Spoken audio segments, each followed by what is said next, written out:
Welcome back on this glorious and amazing day, and thanks for joining.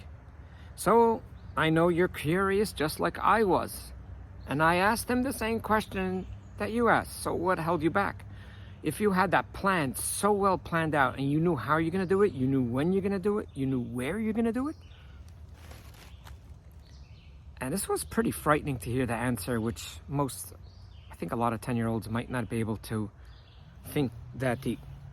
He told me the following. Oh, you could just cry when you hear the story. He told me the following. Although I was very passionate of ending it because my life was just an absolute hell with my biological parents not only not being there for me, not capable of being there for me, but my mother actually brushed off the fact and she just made pretend as if it's not happening.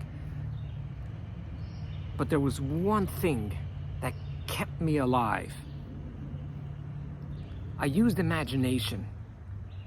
I imagined my death. I imagined what room they would walk in. And I imagined how my body is there, blood all over. I imagined the funeral. And this child of a 10-year-old child is imagining all the details that happens after his death. And then he realized, this child realized,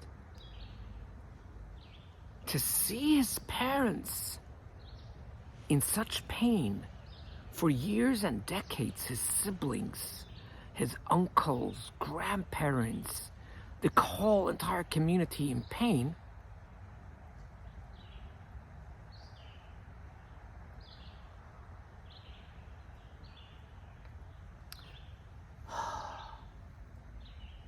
this 10-year-old tells me, well, he was in his 30s, but he told me about when he was 10.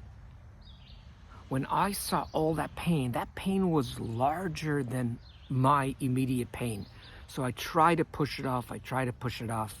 And yes, when he went into his teens, he had a bit more freedom, although life wasn't easy, it was very challenging, but definitely it was worth living. And then afterwards he went to therapy, and I had the honor to meet with him in his 30s, which is another fascinating story. I'll start now and continue on next week. And I might get a lot of subscribers to leave, because what I'm going to say is not going to be rosy. What I'm going to say might be the truth. What I will say might hurt you deeply. I'm so happy I'm not a politician, because my mouth is open freely. Not I could say what I want. I do say what I believe, and when I find that I make a mistake, I correct it. But at this point, from what I've seen and what I've read and what I personally experienced with hundreds of people, is a very sad fact that children or teens, and that's what we're focusing on right now, that decide that they want to die through suicide, they don't have a problem. Their problem, their pain, is because of the deep unhealthiness of one or both of their parents. And obviously, their parents don't see it.